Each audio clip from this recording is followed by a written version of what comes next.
he's not going to give much back to Jack Pennington except 4 wheels and an engine. And they'll say, hey, Jack, thanks for the ride, buddy. See you later. 113 laps are now complete in this 200-lap event. Your leader continues to be that man, Jeff Purvis. He is trying to lap the man who sat on the outside pole position, Freddie Query.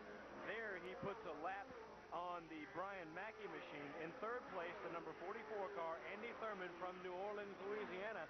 And this field has spaced itself out so far now, Willie, that, my gosh, there's so many good cars who could go a lap down within just a few laps. I mean, some of these guys are going to pick up some good lunch money before they leave here for this week, Woody. And that's you know, winter's coming on, getting cold.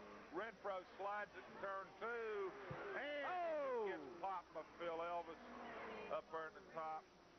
Elvis come around on a low line and just couldn't help it, couldn't see where he's going there. Renfro is now sideways there at the exit of turn number 2. Further down the track is the number 54 car, as Willie told you, driven by Phil Elvis. He's now at a dead stop just in front of the scoreboard there, down the backstretch, and he got sideways trying to avoid that car being driven by Renfro and just couldn't find anywhere to go and had to slide sideways into him. At any rate, there you see the number 54 car driven by Elvis now going back down. He's gotten that one fired up again and is ready to go.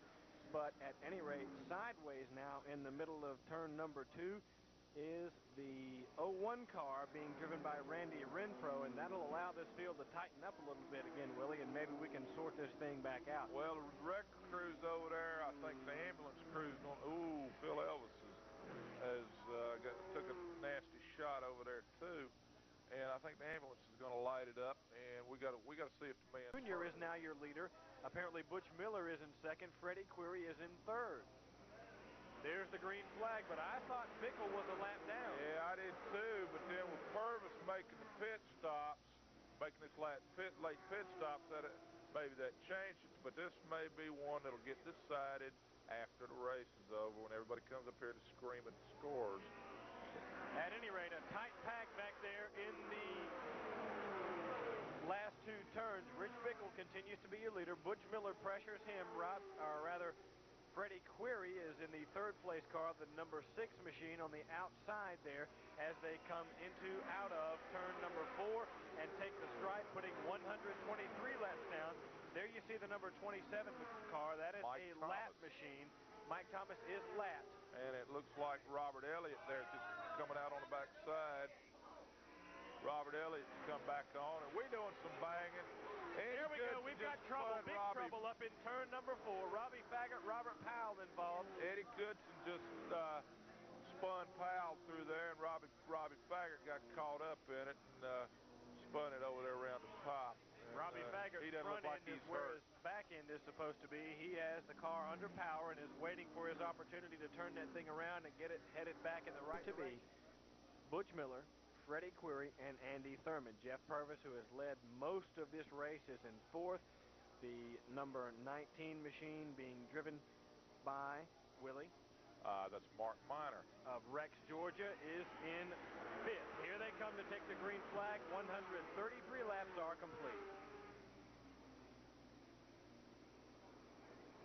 As they roar down the backstretch, Willie, Butch Miller is able to open up a little bit of a lead on Freddie Query, who is able to close it up in the turns, but Miller has the strong car down the straightaway. Look at Brian Mackey in 81 chasing him down there, too. Mackey's trying to get his lap back, too, but this has got to be Brian Mackey's best performance of the year to date, and it can't come at a better time for the Heat Springs, South Carolina driver. Brian's had a lot of bad luck this year, been sponsor hunting. He wouldn't be a bad investment. He's an awfully articulate young man. Matter of fact, he could probably do this better than me, but he likes to drive cars better. So, Willie, I've just regenerated the batteries in my calculator, and after starting with 32 cars, we now have only 21 left in the field, as 136 laps are in the books. When they take the stripe this time, 137 laps will be down, so we've already lost 11 cars. Well, I'm glad you figured it out, Woody. If I had done that, I would have had to pull my shoes off to count it that way, and then everybody would have left. There you see Miller and Query down the backstretch into turns 3 and 4, but there is a tight pack now. We're going to have trouble over here, and Robert Powell turns sideways and is able to hang on, but not for long. He loses it going into turn number 1. Good piece of driving, Robert Powell. Again, he was the 1988 national champion short track. Flag.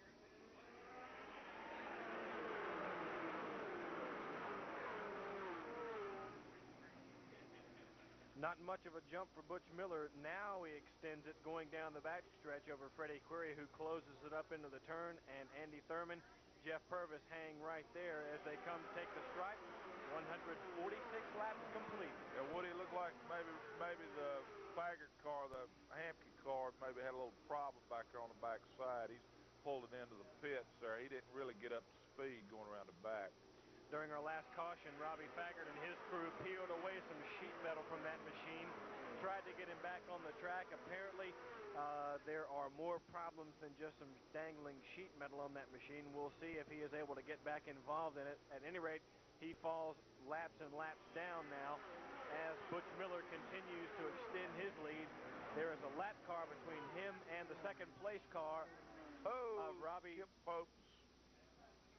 Or rather, Freddie Query, but Skip Pope, really, as you called it in turn 1 there, loses it. His car is now back under power. The pace car comes out. Your leaders out of turn number 4, ready to take the green flag.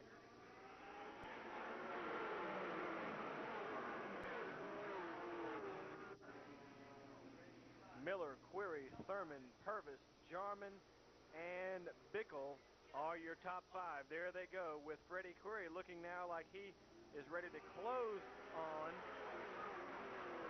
Butch Miller, but Miller holds him off as they come out of turn number 2. Look at Miller squirt ahead of him going down that back chute. It looks like Freddie might have given him a little love tap there. What do you think, Woody? It looks like something you talked about earlier, Willie. Butch Miller may have the better equipment, but Freddie Query knows the track better. That's why he's able to get under him in the turns, but Miller has the stronger machine. Jarman now, the number 55 car, dropping way back. He was riding up at the 5th position. The number 55 car now crosses the stripe. He is way back in the pack after being up there in the 5th spot. He drops out. You know, they talk about riding a draft at places like Talladega. I just wonder, you get a bunch of cars running the train like they do around here, you get knocked out of line somewhere. I wonder if that hurts you too. We've got a battle now.